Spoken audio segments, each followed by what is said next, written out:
हाँ तो बेटा अब हम देखेंगे सेंट्रीपेटल एक्सेलरेशन। ओके, सो देखिए ये सर्कल, ये सेंटर O, रेडियस R,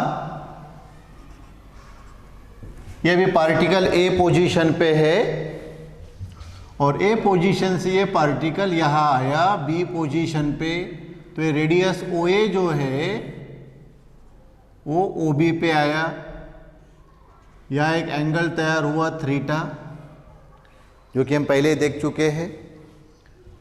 अब मैंने आपको बताया कि देखिए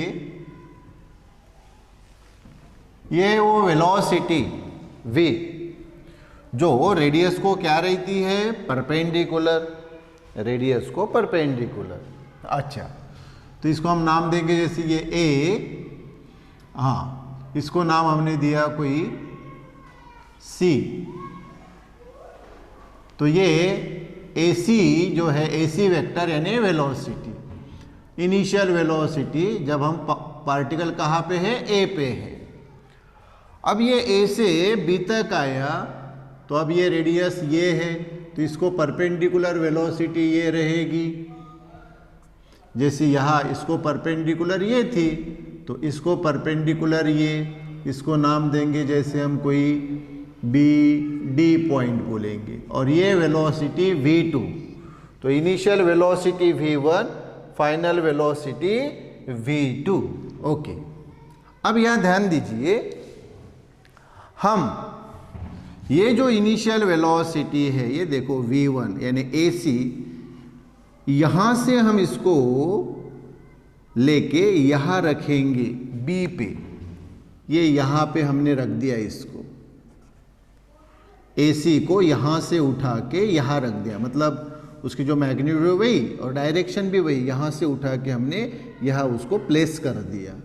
ओके, तो ये V1 यहाँ से यहाँ रख दिया हमने।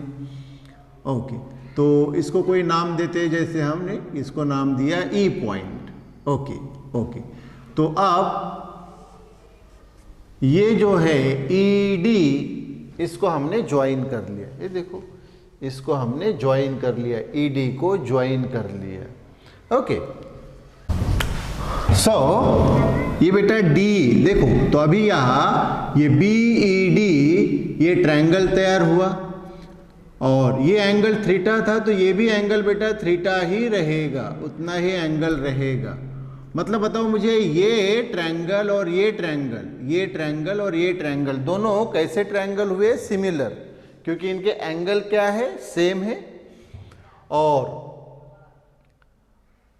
यह इंपॉर्टेंट बात ये देखो, ये जो AB है, AB ये आपको कर्व दिखाई दे रही है, लेकिन A और B के बीच का डिस्टेंस ये बेटा बहुत कम है, इसलिए इस कर्व को ही स्ट्रेट लाइन समझा जाता है।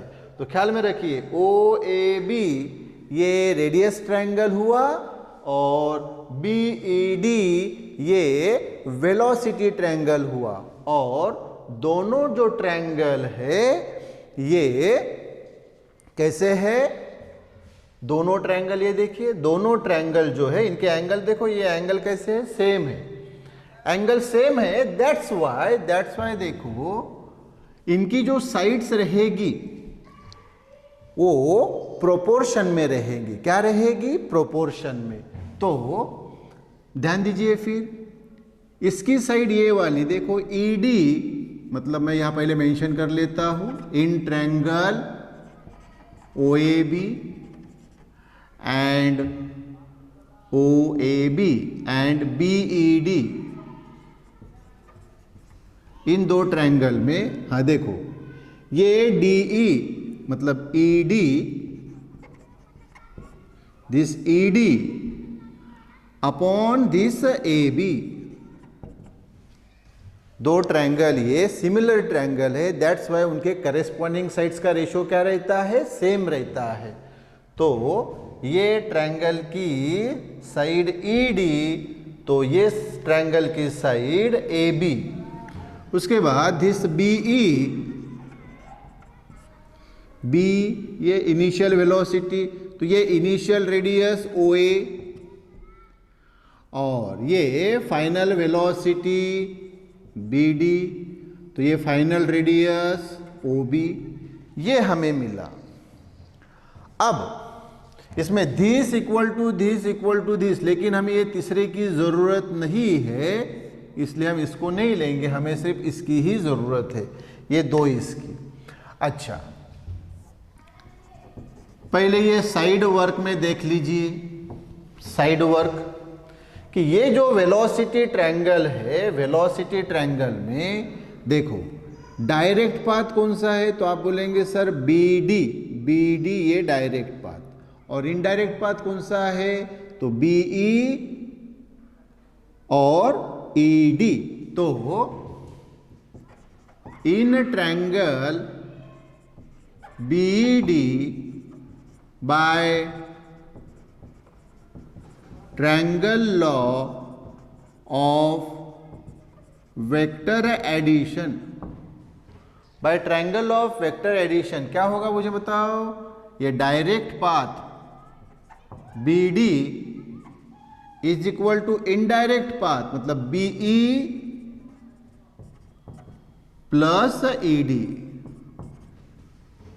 अच्छा, तो BD कितना है, तो आप बोलेंगे सर V2, B कितना है, तो इनिशियल वेलोसिटी V1, और ये ED वैसे ही, तो V1 इधर लाया तो V2 minus V1 equal to ये ED वेक्टर। लेकिन आपको मालूम है final velocity minus initial velocity यानी क्या हुई, चेंज इन वेलोसिटी, तो इसको हम डिनोट करते हैं डेल्टा V से, तो डेल्टा V यानी चेंज इन वेलोसिटी, तो ये ED वैसे ही left equal to right, so right equal to left, so ED equal to आया डेल्टा V यानी ही चेंज इन वेलोसिटी।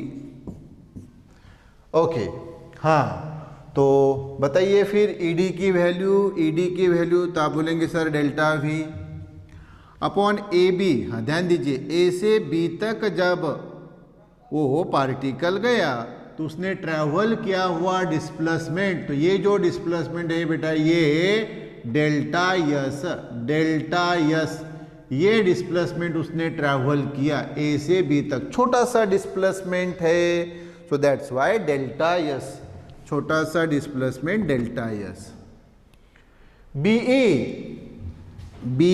तो आप बोलेंगे सर ये B इनिशियल वेलोसिटी यानी ही अल्टीमेटली वेलोसिटी, हाँ V, और OA यानी ये रेडियस, इनिशियल रेडियस मतलब ही ये रेडियस R, और मैंने बताया हमें दिस इक्वल टू दिस, लेकिन हमें तीसरे की ज़रूरत ही नहीं, इसलिए हमने उसको नहीं लिया, हमें दिस इक्वल टू दिस इतना ही काफ़ी है वो एक्सेलरेशन का एक्सप्रेशन फॉर्मूला फाइंड करने के लिए। ओके, तो ये डेल्टा S हम इधर लेंगे, सो ये आ गया delta V equal to V by R into delta S। Okay, अब ये जो बेटा हमारे पास आया है, तो इसको दोनों साइड में हम डेल्टा T से डिवाइड करेंगे,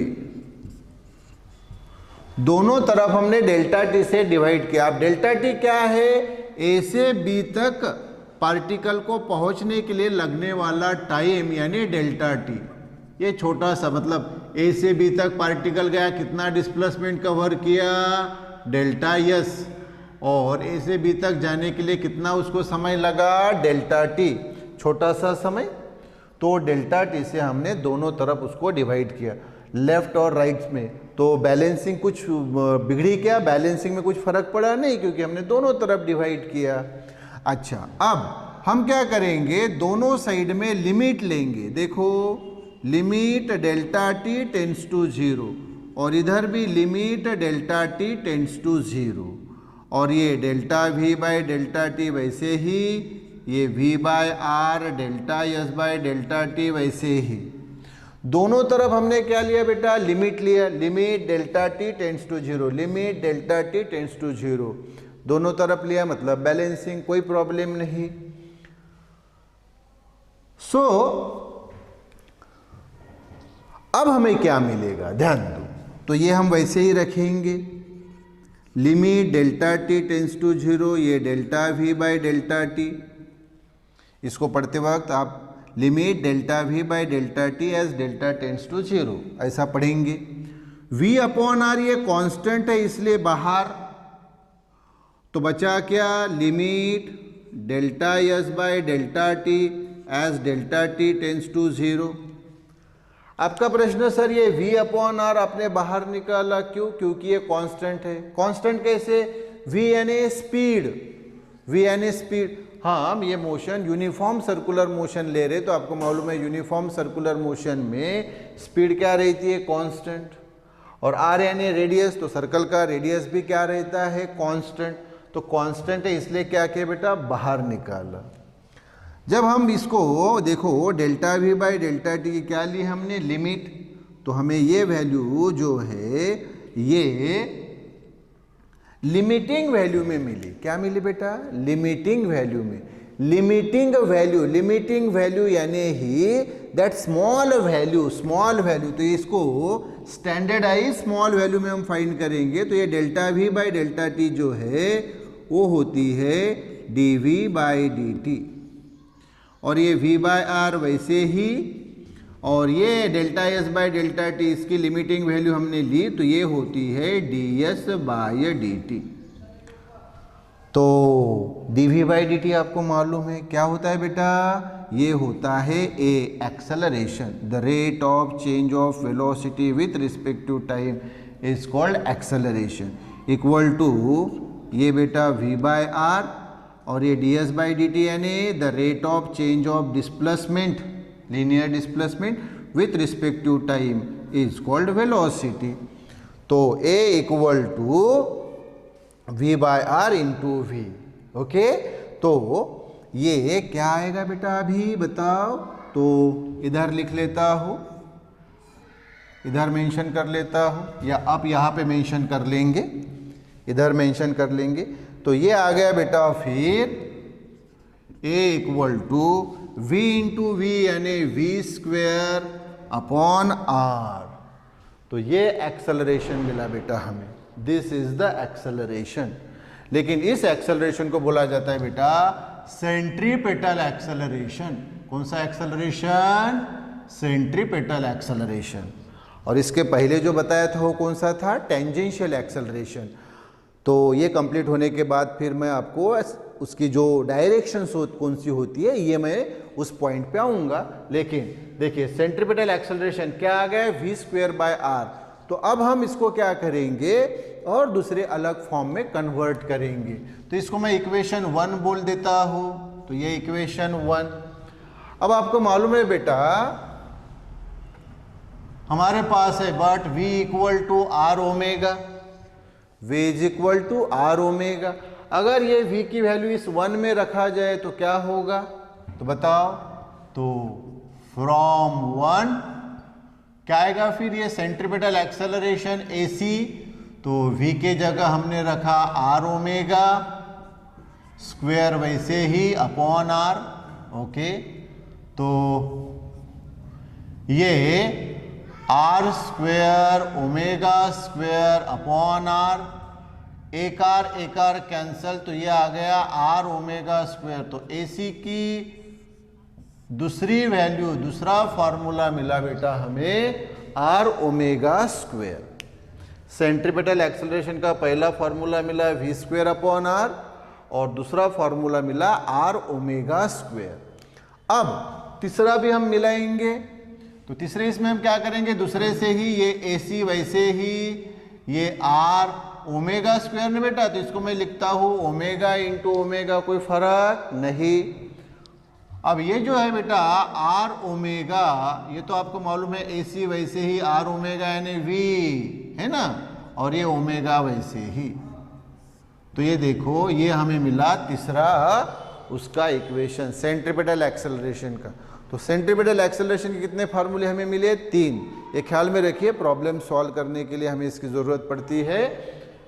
तो centripetal acceleration equal to V square upon R पहला, दूसरा centripetal acceleration AC equal to R omega square, और तीसरा AC equal to V omega.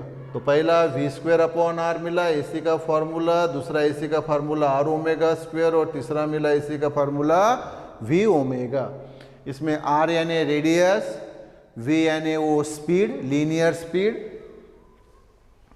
यानी लीनियर वेलोसिटी, और ओमेगा यानी एंगुलर वेलोसिटी। ओके, ये मिला बेटा। अब हमारे पास दो एक्सेलरेशन हुए।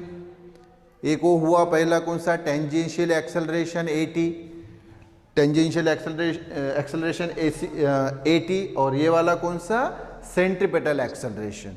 तो अभी हम उस पॉइंट पे आएंगे। सो बेटा अब ये जो हमारे पास दो एक्सेलरेशन है, दो कौन से बेटा, एक सेंट्रीपेटल एक्सेलरेशन है AC और एक टेंजेंशियल एक्सेलरेशन है, दो एक्सेलरेशन। तो इनकी डायरेक्शन क्या रहती है ये अभी हमें देखना है, ध्यान दो।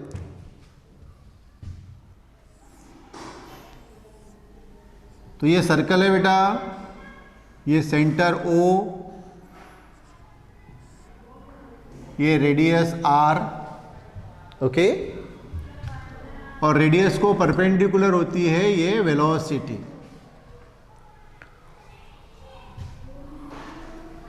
तो रेडियस तो किधर डायरेक्टेड होता है, away from the centre, centre से अवे, इसीलिए हम उसको बोलते हैं रेडियस वेक्टर। और एक्सेलरेशन बेटा ये है वो एक्सेलरेशन AC जो अभी हमने फाइंड किया, AC ये टुवर्ड्स द सेंटर एक्ट होता है, इसलिए इसको बोला जाता है सेंट्रीपेटल एक्सेलरेशन। क्या नाम है बेटा इस AC का, तो AC यानी सेंट्रीपेटल एक्सेलरेशन, सेंट्रीपेटल एक्सेलरेशन। सेंट्री यानी सेंटर, ये जो बेटा शब्द है पेटल, पेटल यानी पेटैलिटी, पेटैलिटी यानी लव, अफेक्शन, मतलब अट्रैक्शन। तो किधर अट्रैक्ट होता है बेटा, ये देखो टुवर्ड्स द सेंटर, इसीलिए तो इसका नाम हुआ सेंट्रीपेटल एक्सेलरेशन, क्योंकि ये सेंटर के तरफ होता है। देखो सेंटर की तरफ होता है। इसी को AC को ही हम AR भी बोलते हैं। AR यानी रेडियल एक्सेलरेशन, AR यानी रेडियल एक्सेलरेशन भी बोलते हैं, क्योंकि ये एक्सेलरेशन कहाँ है, अलोंग द रेडियस है ना, अलोंग द रेडियस है, इसीलिए इसको रेडियल एक्सेलरेशन भी बोला जाता है। तो इसके दो नाम ख्याल में रखिए, सेंट्रीपेटल एक्सेलरेशन क्योंकि ये टुवर्ड्स द सेंटर होता है, और उसी को दूसरा नाम है रेडियल एक्सेलरेशन। तो पहला नाम जो है सेंट्रीपेटल एक्सेलरेशन, इसको ज़्यादा यूज़ किया जाता है, इसलिए आप सेंट्रीपेटल एक्सेलरेशन ही याद रखिए। आपके ज़्यादा नॉलेज के लिए मैंने बताया वो रेडियल एक्सेलरेशन, वो भी याद रखिए, लेकिन ज़्यादातर उसको क्या बोला जाता है, सेंट्रीपेटल एक्सेलरेशन। और ये कहाँ होता है, टुवर्ड्स द सेंटर। और इसके हमने तीन फार्मूले फाइंड किए बेटा, अभी हमने वो एक्सप्रेशन फाइंड किया। क्या है AC के फॉर्मूले, एक तो है v²/r पहला, दूसरा है r⍵², और तीसरा हमने फाइंड किया है v⍵। तो ये तीन एक्सप्रेशन है उसके, AC = v²/r, या AC = r⍵², या AC = v⍵। यस, और ये क्यों तैयार होता है बेटा, ध्यान दीजिए। सेंट्रीपेटल एक्सेलरेशन मैंने आपको बताया था, एक बताया था यूनिफॉर्म सर्कुलर मोशन डेफिनेशन में, और दूसरा बताया था non uniform circular motion. Uniform circular motion में मैंने आपको बताया था कि इसकी स्पीड क्या रहती है, स्पीड कांस्टेंट रहती है, और यहाँ स्पीड क्या रहती है, वेरिएबल रहती है, यानी चेंज होती है नॉन यूनिफॉर्म सर्कुलर मोशन में। आपको याद है मैंने आपको फिगर बताया कि जैसे मतलब यहाँ पार्टिकल अभी A पोजीशन पे है, A से वो B तक आया, तो ये रेडियस OA ये OB हो गया, और रेडियस को परपेंडिकुलर वेलोसिटी होती है, तो यहाँ से यहाँ आया तो ये रेडियस और ये उसको परपेंडिकुलर वेलोसिटी। फिर ये B से C तक आ गया और इसको परपेंडिकुलर ये वेलोसिटी, C से D तक आ गया और इसको परपेंडिकुलर ये वेलोसिटी। हाँ, तो यूनिफॉर्म सर्कुलर मोशन में क्या हो रहा है कि पार्टिकल की स्पीड कांस्टेंट है, जैसे मैंने आपको बताया था वो कि भाई ये 5 मीटर पर सेकंड, ये भी 5 मीटर पर सेकंड, ये भी 5 मीटर पर सेकंड और ये भी 5 मीटर पर सेकंड। तो स्पीड कैसी है? कांस्टेंट है, लेकिन डायरेक्शन चेंज हो रही है। तो ख्याल में रखिए, यूनिफॉर्म सर्कुलर मोशन में स्पीड कांस्टेंट है, स्पीड कांस्टेंट है, लेकिन डायरेक्शन चेंज हो रही है। एक बात मैंने आपको बताया कि ये जो वेलोसिटी है, ये जो वेलोसिटी है, वेलोसिटी ये वेक्टर क्वांटिटी है। मैंने बताया आपको वेक्टर क्वांटिटी यानी इसमें क्या है बेटा? मैग्नीट्यूड प्लस डायरेक्शन, दो है ना। और इसी मैग्नीट्यूड को क्या बोला जाता है? वेलोसिटी की मैग्नीट्यूड को क्या बोला जाता है? स्पीड बोला जाता है। हाँ, तो यूनिफॉर्म सर्कुलर मोशन में मैग्नीट्यूड कांस्टेंट है, तो सिर्फ क्या चेंज हो रही है? डायरेक्शन चेंज हो रही है। देखिए, ये वेलोसिटी की डायरेक्शन चेंज हो रही है। जैसे जैसे पार्टिकल मूव होते जा रहा है, ए से बी, बी से सी, सी से डी, तो जैसे जैसे पार्टिकल अपनी पोजीशन चेंज करता है, वैसे वैसे उसकी वेलोसिटी की डायरेक्शन चेंज होती है। यस, तो जब डायरेक्शन चेंज होती है तब तैयार होने वाला एक्सेलरेशन ये होता है बेटा, कौन सा? Centripetal acceleration. तो फिट कर लो दिमाग में बिल्कुल एकदम कि डायरेक्शन चेंज होने से तैयार होने वाला जो एक्सेलरेशन होता है उसको बोला जाता है सेंट्रीपेटल एक्सेलरेशन। कौन सा? Centripetal acceleration. और नॉन यूनिफॉर्म सर्कुलर मोशन में देखो, नॉन यूनिफॉर्म सर्कुलर मोशन में अब ध्यान दीजिए, नॉन यूनिफॉर्म सर्कुलर मोशन में क्या होता है बेटा कि मैग्नीट्यूड चेंज हो रही है। मतलब अभी यहाँ 5 मीटर पर सेकंड है, तो यहाँ वो चेंज होके मान लो 6 मीटर पर सेकंड, या चेंज होके 7 मीटर पर सेकंड, या चेंज होके 8 मीटर पर सेकंड। तो अभी मैग्नीट्यूड क्या हो रही है? चेंज हो रही है। अगर मैग्नीट्यूड चेंज हुई, अगर मैग्नीट्यूड चेंज हुई तो तैयार होने वाले एक्सेलरेशन को बोला जाता है बेटा, ये वाला एक्सेलरेशन एटी टेंजेंशियल एक्सेलरेशन। ये होता है जो वेलोसिटी के डायरेक्शन में होता है, ये वेलोसिटी के डायरेक्शन में। सेंट्रीपेटल एक्सेलरेशन तो टुवर्ड्स द सेंटर है, centripetal acceleration towards the centre, ये देखो टुवर्ड्स द सेंटर। ये डायरेक्शन ये आर के लिए बताई थी, लगे तो फिर थोड़ी देर के लिए इसको हटा देता हूँ। हाँ, तो सेंट्रीपेटल एक्सेलरेशन देखो, ये AC टुवर्ड्स द सेंटर, और ये AT जो है ये है टेंजेंशियल एक्सेलरेशन। टेंजेंशियल एक्सेलरेशन किसके कारण तैयार होती है? मैग्नीट्यूड में चेंज आने के कारण, मैग्नीट्यूड में चेंज। तो मैग्नीट्यूड में चेंज कब रहता है? नॉन यूनिफॉर्म सर्कुलर मोशन में मैग्नीट्यूड चेंज हो रही है 5, 6, 7, 8, तो मैग्नीट्यूड चेंज हो रही है तो तैयार होता है टेंजेंशियल एक्सेलरेशन। तो ख्याल में रखिए, ये AT यानी टेंजेंशियल एक्सेलरेशन, AT यानी टेंजेंशियल एक्सेलरेशन। सो मैं पहले मेंशन कर देता हूं कि AT यानी टेंजेंशियल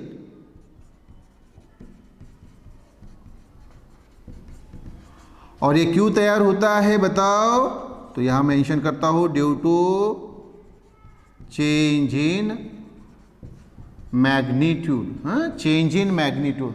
जब ये मैग्नीट्यूड चेंज होती है, वेलोसिटी की मैग्नीट्यूड चेंज होती है तो टेंजेंशियल एक्सेलरेशन। और सेंट्रीपेटल एक्सेलरेशन क्यों तैयार होता है? ये यहां मेंशन कर देता हूं, due to change in direction. Velocity की डायरेक्शन चेंज होने के कारण ये due to change in direction, direction of velocity, change in direction of velocity, यह due to change in magnitude of velocity.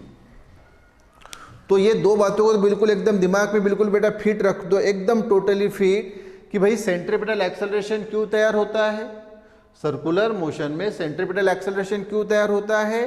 Due to change in direction. और tangential acceleration क्यों तैयार होता है या कब तैयार होता है? Due to change in magnitude of velocity. Okay, yes. तो फिर मुझे बताओ यहाँ पे यूनिफॉर्म सर्कुलर और नॉन यूनिफॉर्म सर्कुलर मोशन में, ओके, तो सिंपल इसमें फिर मुझे बताओ कि यहाँ पे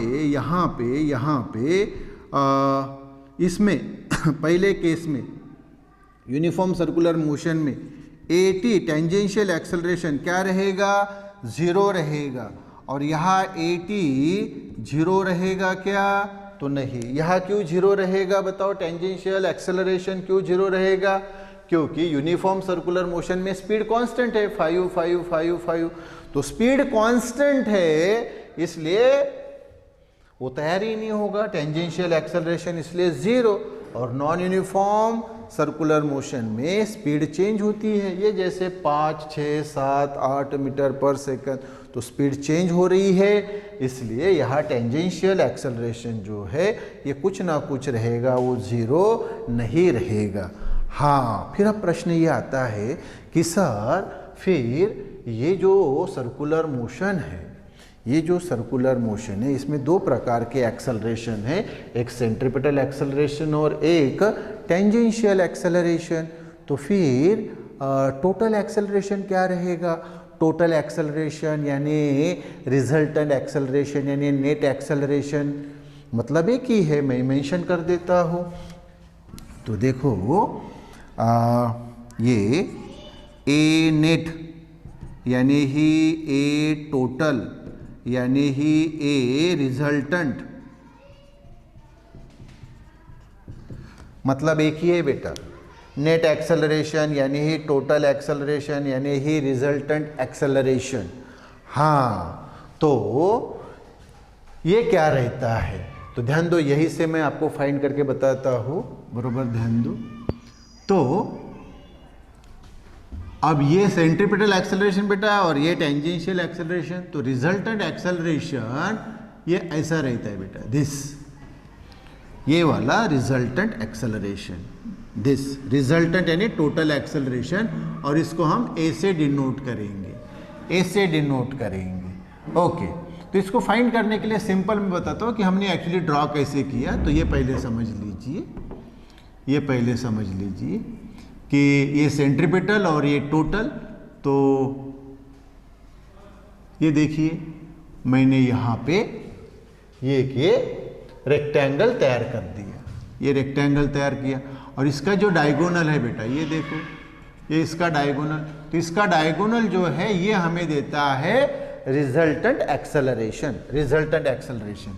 ओके, तो ये रिजल्टेंट एक्सेलरेशन क्या रहेगा, रिजल्टेंट एक्सेलरेशन क्या रहेगा, तो देखो रिजल्टेंट एक्सेलरेशन रहता है बेटा A equal to AC plus AT, यानी ये resultant acceleration total acceleration equal to centripetal acceleration plus tangential acceleration, दोनों तरफ लिख लेता हूँ वही, A equal to AC plus AT। Okay, हाँ, लेकिन मैंने बताया ना बेटा UCM में, ये देखो बताया मैंने कि AT क्या रहता है 0, तो AT 0, तो फिर रिजल्टेंट एक्सेलरेशन सिर्फ कौन बचेगा, सेंट्रीपिटल एक्सेलरेशन। हाँ, तो वेक्टर फॉर्म में अगर लिखा जाए तो resultant acceleration equal to centripetal acceleration, ये वेक्टर फॉर्म में, वेक्टर फॉर्म। और स्केलर फॉर्म में लिखना है तो simple A equal to AC, किसमें, स्केलर फॉर्म में। ओके, लेकिन इधर देखो बेटा नॉन यूनिफॉर्म सर्कुलर मोशन में इसमें AT 0 है क्या, नहीं है, तो फिर इधर क्या रहेगा, A equal to AC plus AT, तो ये कौन से इसमें बेटा, ये आ गया वेक्टर फॉर्म में। ओके, वेक्टर फॉर्म में आ गया, तो ये मेंशन कर देता हूं मैं, वेक्टर फॉर्म। ओके, मेंशन कर दिया। और अगर स्केलर फॉर्म आपको फाइंड करना है तो वेरी सिंपल बेटा, क्या करना, इसकी स्क्वेयरिंग करना। तो ये ए वेक्टर है तो A स्क्वेयर, यहाँ AC का स्क्वेयर प्लस वैसे ही, और यहाँ AT का स्क्वेयर, सिंपल इसमें। एकदम सिंपल इसमें बता रहा हूँ। एक्चुअली यहाँ पैरेललोग्राम लॉ यूज करना पड़ता है, parallelogram law of vector addition.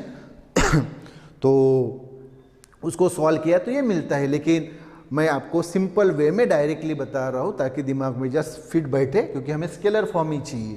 तो ये A vector equal to A C vector plus A T vector, this A vector equal to A C vector plus A T vector. तो scalar form में find करना है तो इसका square कर लेना, तो A square equal to A C का स्क्वायर प्लस ए टी का स्क्वायर, ए टी का स्क्वायर।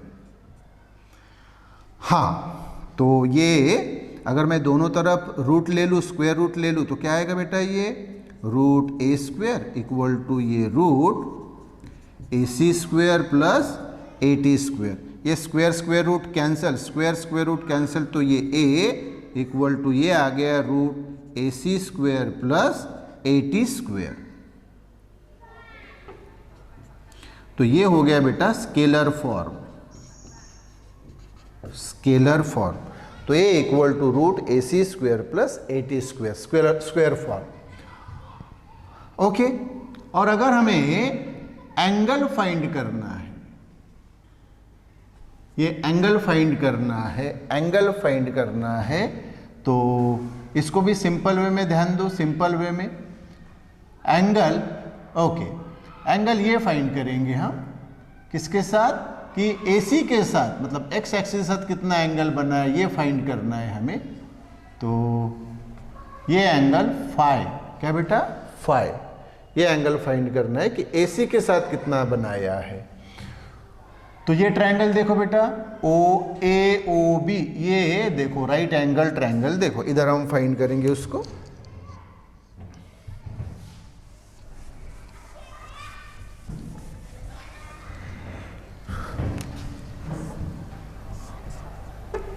हाँ, तो इन ट्रायंगल AOB, तो बताओ बर बेटा मुझे, ये आप बताओ मुझे tan फाई बताओ बर, tan फाई। तो आप बोलेंगे सर tan फाई यानी opposite side upon adjacent side, ये opposite upon adjacent, opposite upon adjacent. तो ये अपोजिट साइड जो है बेटा, अपोजिट साइड ये देखो कौन है, ये दिस, ये देखो AT, ये AT यानी ही ये AT, ओके दिस। तो अपोजिट साइड ये आ गई बेटा AT, और एडजेसेंट साइड कौन होगी बेटा, ये AC, ओके। तो फाई इक्वल टू क्या आया, फिर टैन को उधर लेके गए तो टैन इनवर्स, और ये AT बाय AC।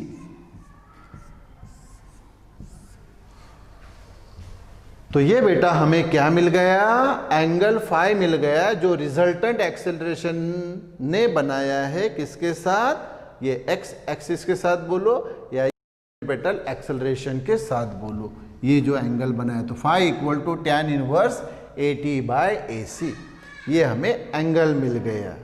यस, तो अब सम अप कर लो कि क्या हमने देखा। तो हमने दो प्रकार के एक्सेलरेशन देखे, दो प्रकार के एक्सेलरेशन देखे, एक सेंट्रीपेटल एक्सेलरेशन, एक टेंजेंशियल एक्सेलरेशन। सेंट्रीपेटल एक्सेलरेशन क्यों होता है, तो सेंट्रीपेटल एक्सेलरेशन जो होता है वो जब वेलोसिटी की डायरेक्शन चेंज होती है तब होता है सेंट्रीपेटल एक्सेलरेशन, और टेंजेंशियल एक्सेलरेशन कब होता है, जब वेलोसिटी की मैग्नीट्यूड चेंज होती है तब होता है टेंजेंशियल एक्सेलरेशन। ओके, फिर सेंट्रीपेटल एक्सेलरेशन के हमने फार्मूले फाइंड किए, AC equal to V square upon R, या आर ओमेगा स्क्वायर, या वी ओमेगा। यस, और टेंजेंशियल एक्सेलरेशन जो है, टेंजेंशियल एक्सेलरेशन का फार्मूला मैंने आपको ऑलरेडी बताया कि टेंजेंशियल एक्सेलरेशन इक्वल टू ये क्या रहता है, आर अल्फा, आर यानी रेडियस और अल्फा यानी angular acceleration, angular acceleration. Okay, फिर इनका टोटल यानी इनका रिजल्टेंट फाइंड किया। ओके, तो अगर यूसीएम है तो टोटल एक्सेलरेशन यानी ही सेंट्रीपेटल एक्सेलरेशन रहता है, क्योंकि उसमें टेंजेंशियल एक्सेलरेशन जीरो रहता है। और अगर नॉन यूनिफॉर्म सर्कुलर मोशन है तो फिर टोटल एक्सेलरेशन जो है ये दोनों की सम रहता है, AC प्लस AT, मतलब A vector equal to AC vector plus AT vector. और स्केलर फॉर्म में फाइंड किया तो वो resultant acceleration equal to root centripetal acceleration का स्क्वायर प्लस टेंजेंशियल एक्सेलरेशन का स्क्वायर। और ये हमने वो एंगल फाई फाइंड किया। एंगल फाई यानी कौन बेटा? एंगल फाई यानी टोटल एक्सेलरेशन ने सेंट्रीपिटल एक्सेलरेशन के साथ बनाया हुआ एंगल, तो आया phi equal to tan inverse AT by AC। Okay, yes.